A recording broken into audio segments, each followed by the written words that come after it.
Good morning, friend. How are you? Chemical thermodynamics part fourth. Welcome all of you.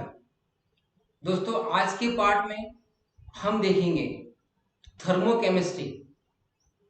आज का part हमारा totally dedicated होगा thermochemistry के related, that is exothermic reaction, endothermic reaction and the bond enthalpy and then Hess's law.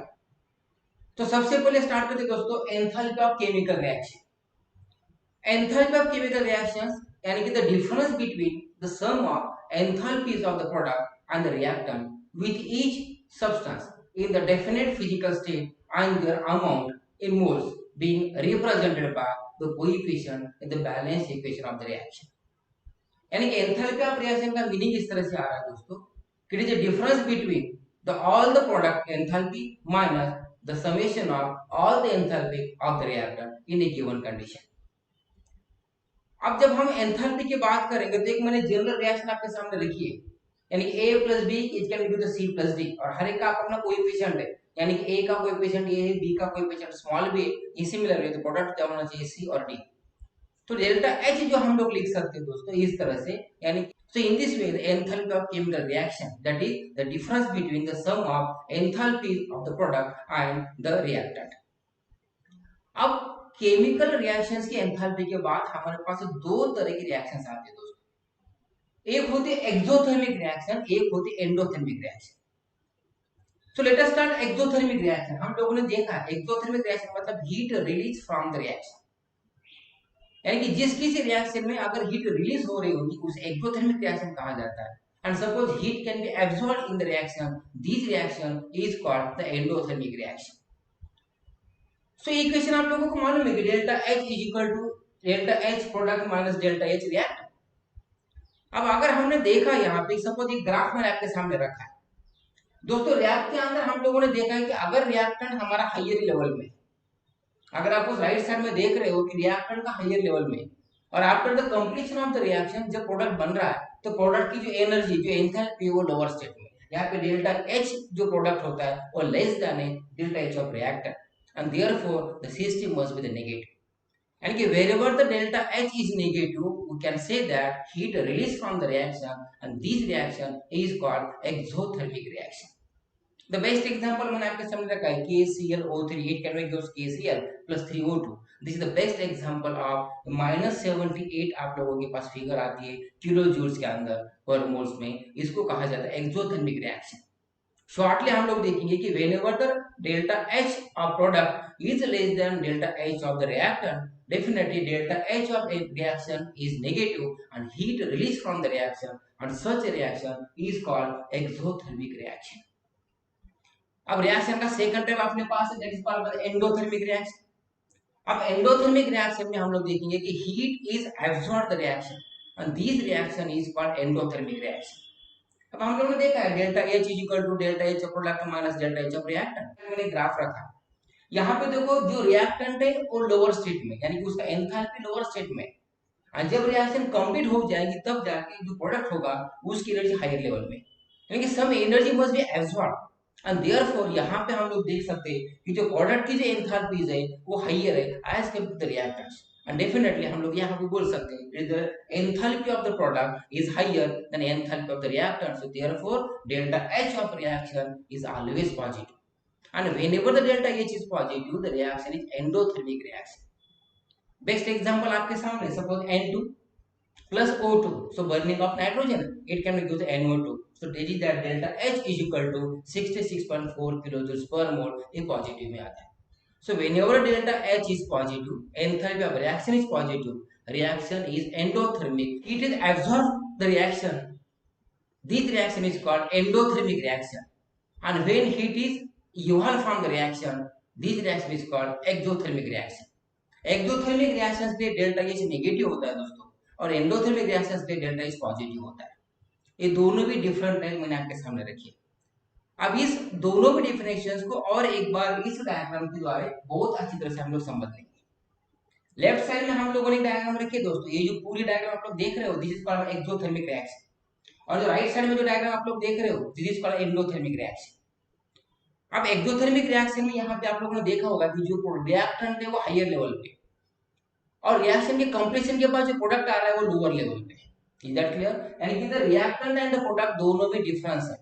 Reactant की enthalpy ज्यादा है, product की enthalpy कम है, एंड देयरफॉर ये जो लॉस ऑफ एनर्जी हुआ है इसे एक्सोथर्मिक रिएक्शन कहा जाएगा। और यहाँ पे जो डेल्टा एच आएगा वो निगेटिव आएगा, क्योंकि रिएक्टेंट हायर लेवल में और प्रोडक्ट लोअर लेवल में। एंड डेल्टा एच की जो वैल्यू होती है वो होती है that is product minus reactant. And definitely product अगर लोअर लेवल में आता है और हायर लेवल में, तो हायर लेवल की वजह से डेल्टा एच निगेटिव आता है।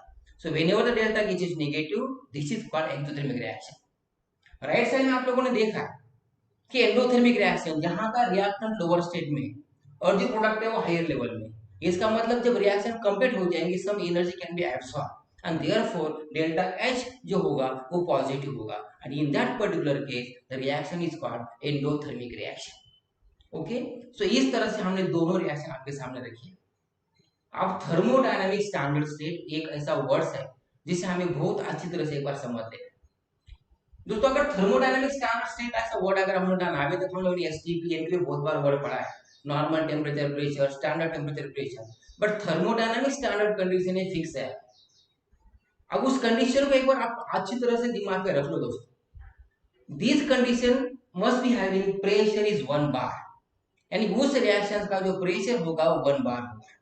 Second one, temperature is 298 kelvin and the concentration is 1 molar concentration, यानी कि तो प्रेशर 1 बार होना है, टेम्परेचर 298 केल्विन होना है, और कॉन्सेंट्रेशन उस प्रोडक्ट का या रिएक्टेंट का 1 मोलर कॉन्सेंट्रेशन होना चाहिए। एंड डेफिनेटली इन तीनों कंडीशन अगर वो सेटिस्फाई करता है, this is called that is thermodynamic standard state, and it is denoted by delta reaction H0, और 0 स्टैंड फॉर स्टैंडर्ड स्टेट। हमने प्रीवियस भी देखा है, यानी कि जहां जहां हम लोग ये सिंबल यूज करते हैं, definitely this is the standard condition है। इसके आगे स्टैंडर्ड कंडीशन का मतलब ही आता है the pressure is 1 bar, temperature is 298 kelvin and 1 molar concentration, and such A satisfactory condition, this system is called thermodynamic standard state. Is that clear?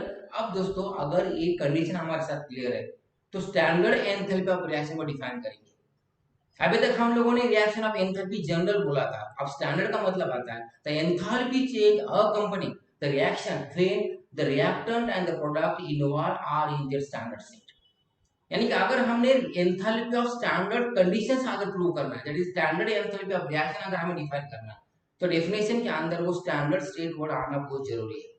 So that is the definition of standard enthalpy reaction is given. The enthalpy change accompanying the reaction when the reactant and the product involved are in their standard state. ये जो standard state word आपके सामने आया, ये word बहुत important है।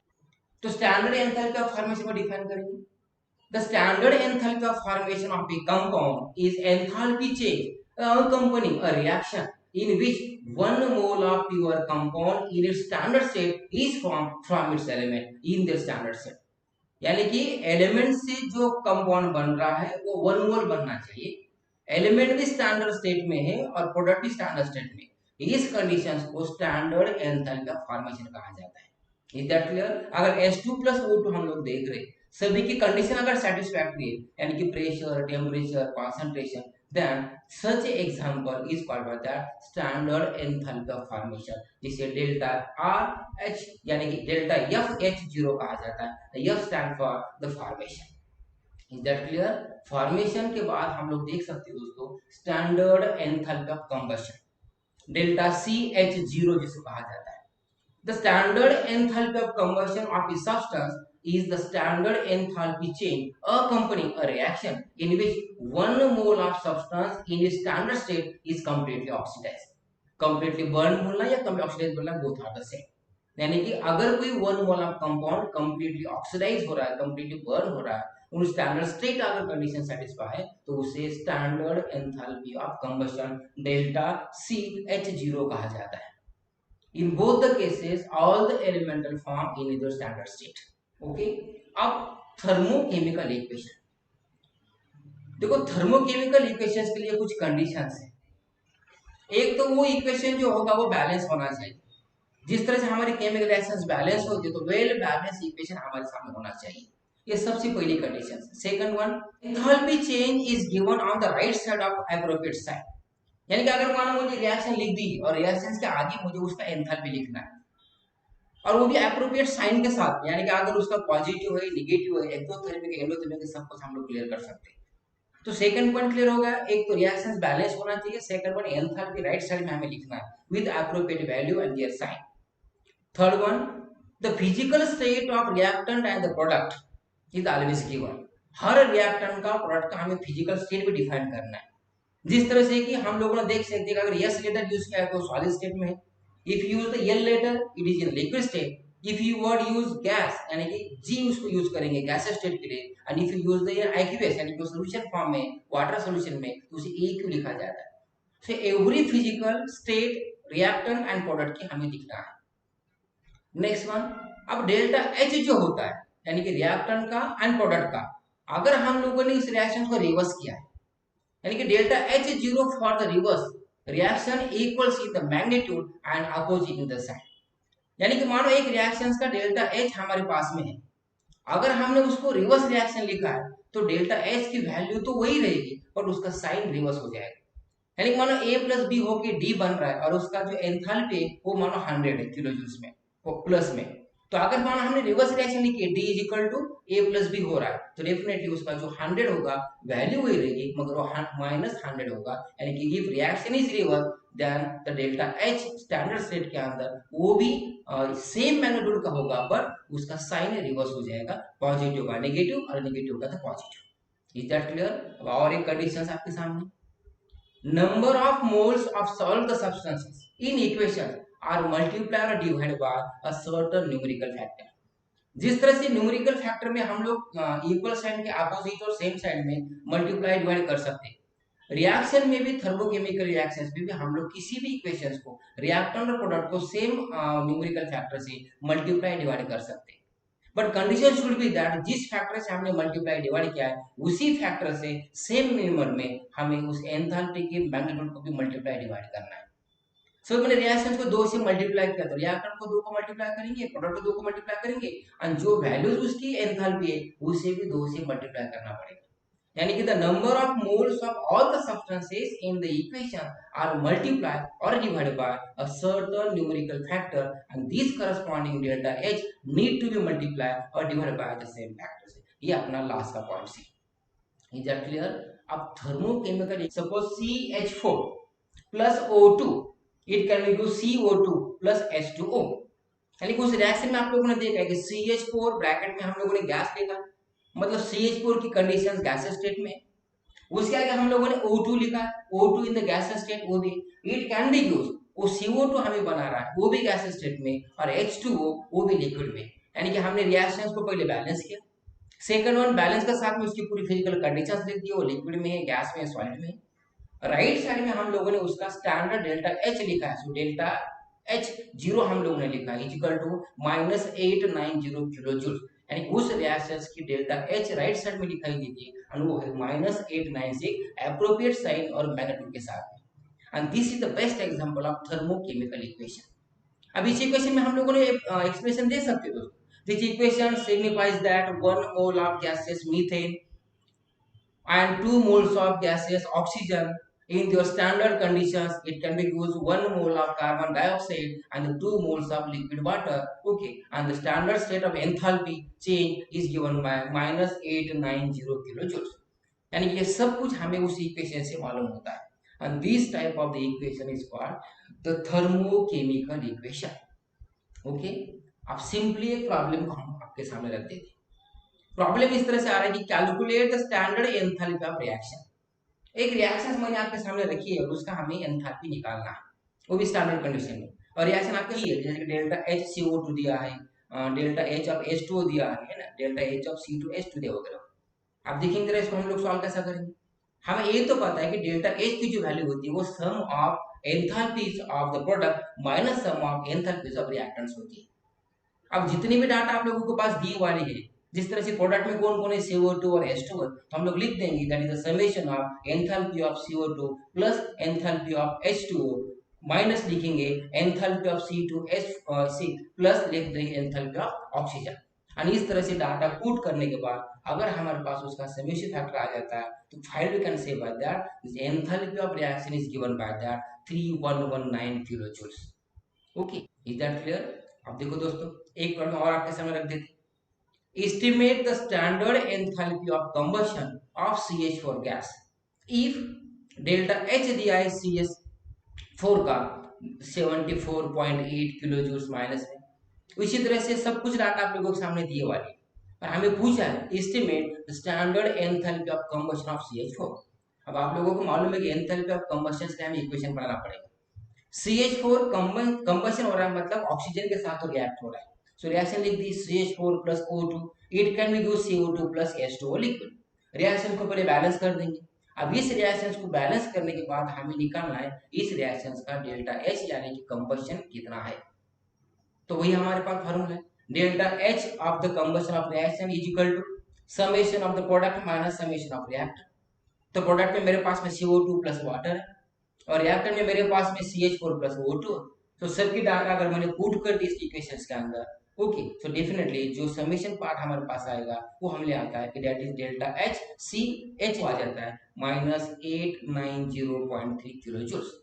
इस तरह से कोई भी रिएक्शन का एंथैल्पी चेंज हम निकाल सकते हैं by the given data. Is that clear? अब दोस्तों सबसे बेसिक पार्ट बॉन्ड एंथैल्पी। सब एंथैल्पी में थोड़ा सा चेंज आने वाला है, क्योंकि बॉन्ड एंथैल्पी जब हम निकालेंगे तब रिएक्टर माइनस प्रोडक्ट हमें करना पड़ता है, और यही इस टॉपिक का थोड़ा सा ट्विस्ट पार्ट है, क्योंकि हम प्रोडक्ट माइनस रिएक्टर हमेशा करते आते हैं।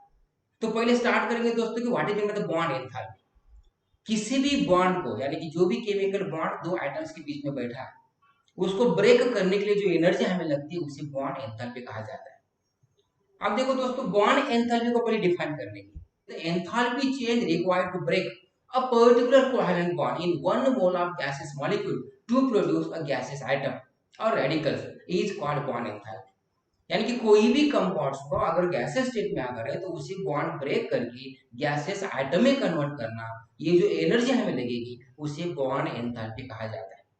The best example H2 gases form में, it can be convert into H plus H, यानी कि दोनों भी गैसेस फॉर्म में आइटम फॉर्म में आ रहे हैं, और वो जो बॉन्ड एनर्जी ब्रेक होगी उसे बॉन्ड एंथैल्पी कहा जाता है। And such A cases H2 का जो बॉन्ड एंथैल्पी वो है 436.4 किलो जूल्स। इस तरह से HCl का हम लोग निकाल सकते हैं डेफिनेटली। HCl को अगर ब्रेक करेंगे तो HCl में से हमें H प्लस Cl मिल रहा है, यानी कि H आइटम अलग हो रहा है, Cl आइटम अलग हो रहा है, दोनों गैसेस स्टेट के अंदर है, और उसका जो बॉन्ड एंथैल्पी होगा वो 431.9 किलो जूल्स होता है पर मोल्स में। यानी कि बॉन्ड एंथैल्पी क्या है दोस्तों, यानी कि enthalpy change to require a break a particular covalent bond in one mole of gaseous molecule into their gaseous atom। It's very simple definition, यानी one mole of gases molecule को उसके atom में convert करना, वो जो bond break करने के enthalpy change होगा उसे बॉन्ड एंथैल्पी कहा जाता है। अब एक सबसे सिंपल वर्ड आपके सामने रख देता हूं कि what is the average bond enthalpy.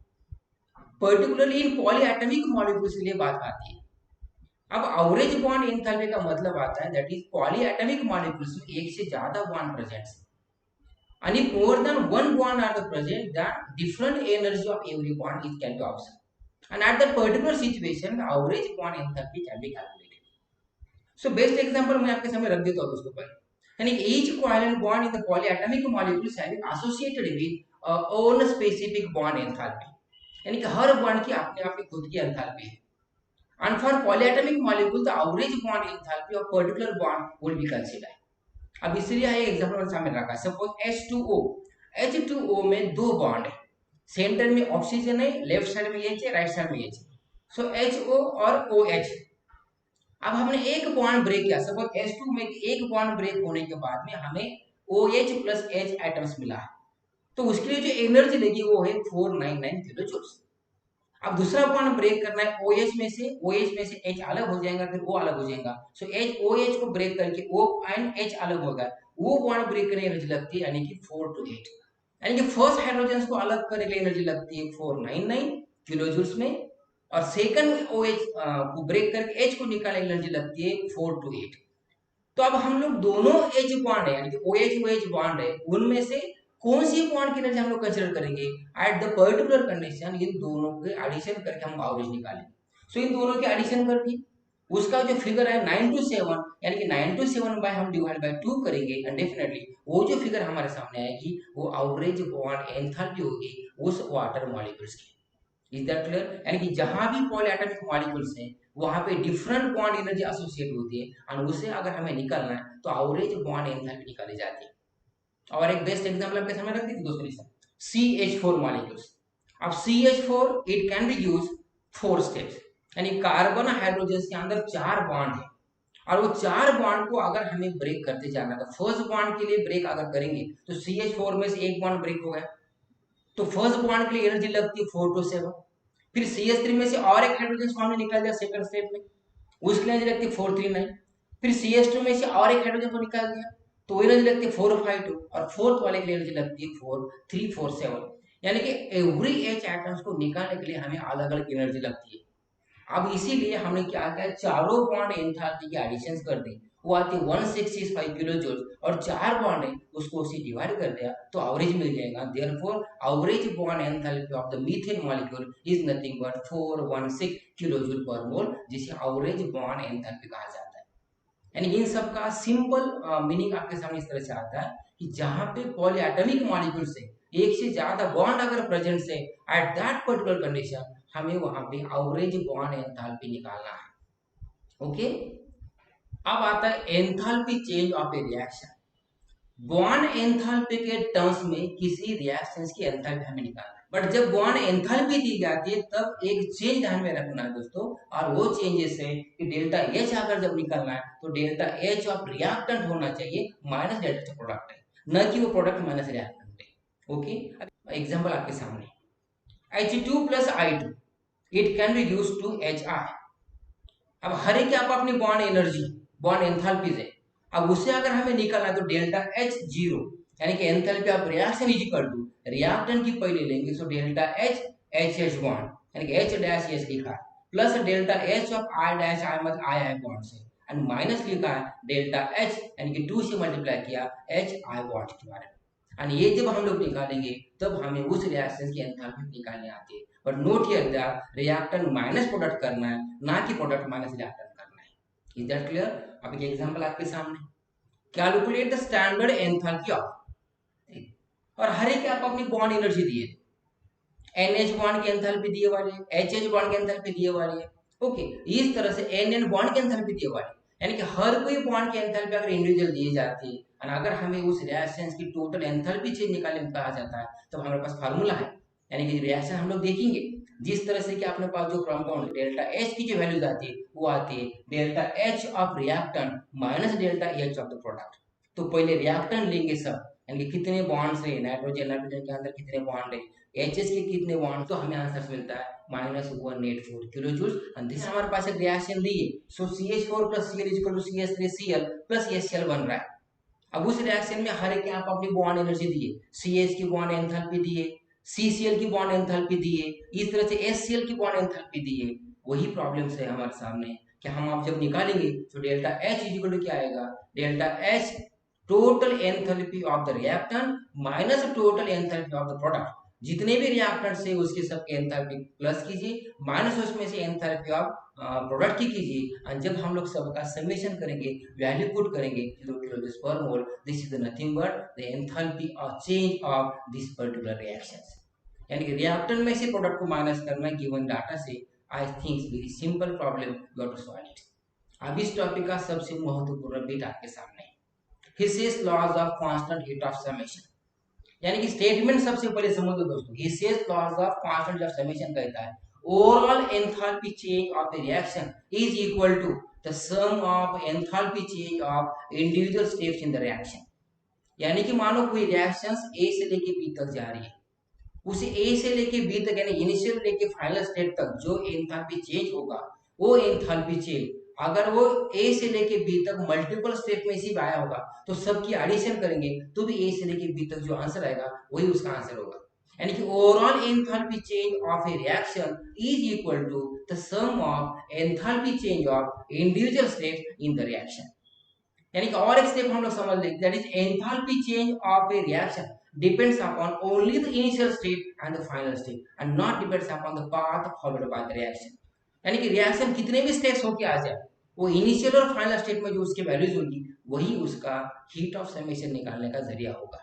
यानी कि एंथैल्पी चेंज जब हम निकालेंगे तब स्टेज पे डिपेंड्स नहीं होंगे, कौन से स्टेप से रिएक्शन बन रही है इसमें कोई लेना देना नहीं है, बट उसका जो इनिशियल स्टेट होगा और जो फाइनल स्टेट होगा वही हमारे। एग्जांपल आपके सामने इस तरह से आ रहा है कि H2 प्लस N2 मिला के पहले N2H2 बन रहा है और उसमें वापस से हाइड्रोजन मिला के फिर अमोनिया बन रहा है। मतलब H2 plus N2 with ammonia, ये दो स्टेप में बनता है। फर्स्ट स्टेप के अंदर हमें N2H2 मिलता है, सेकंड स्टेप के अंदर हमें अमोनिया मिलता है। इस तरह से दोनों स्टेप्स को अगर हम लोग काउंट करेंगे तो फाइनल स्टेप में जो हमें डायरेक्ट आंसर निकाला है वो बोथ आर द सेम। यानी कि इंडिविजुअल स्टेप में से निकालो या फिर इनिशियल और फाइनल स्टेप में से निकालो, the overall change must be the same. That is, the change not depending upon the path followed, that is only depending upon the initial state and the final state. And this is called, that is this laws of heat of summation. अब example मैंने आपके सामने रखा, देखो तो वही example को हमने यहाँ पे देखा हुआ, that is sum of enthalpies of steps 1 and steps 2 is equal to the enthalpy change for overall reaction. एक प्रॉब्लम से इस लॉ का देखेंगे दोस्तों, फिनिश करेंगे। तो calculate the standard enthalpy of the reaction. कोई एक रिएक्शन आप लोगों को दी जाती है और उसका एंथैल्पी निकालो कहा जाता है। अब सबसे पहले उस प्रॉब्लम को सॉल्व कैसे करने में समझ लेंगे। Fe प्लस O2 Fe2O3 हमारे रिएक्शन है और कुछ डाटा हमारे सामने दी जाती है इस तरह से कि Al Fe2O3 Fe plus Al2O3 बन रहा है, फिर Al3O2, इस तरह से हम लोगों को कुछ रिएक्शन दी जाती है, सबका H दिया जाता है।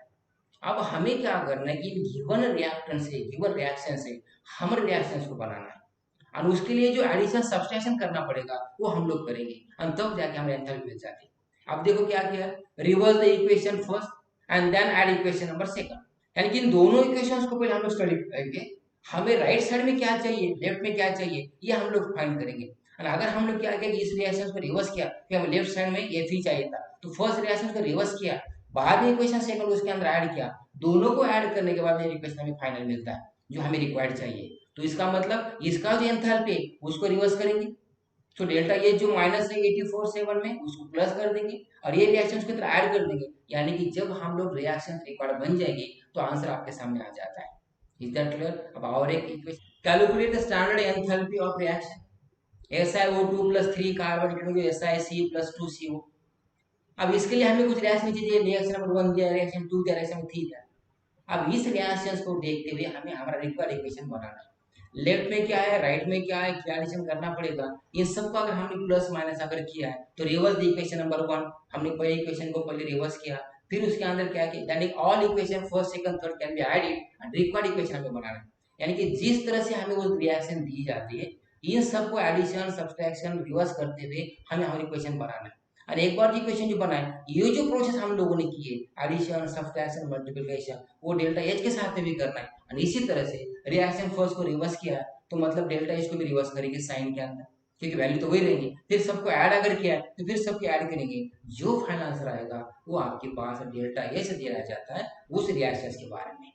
Is that clear? इस तरह से इस पूरे लेक्चर में हमने देखा कि थर्मोकेमिस्ट्री के बारे में, thermochemical equation, endothermic reaction, exothermic reaction और कुछ basic fundamental laws, that is bond enthalpy and Hess's law. Okay, नए टर्म्स के साथ अगले लेक्चर में मिलेंगे दोस्तों, तब तक के लिए रुकेंगे। Thank you.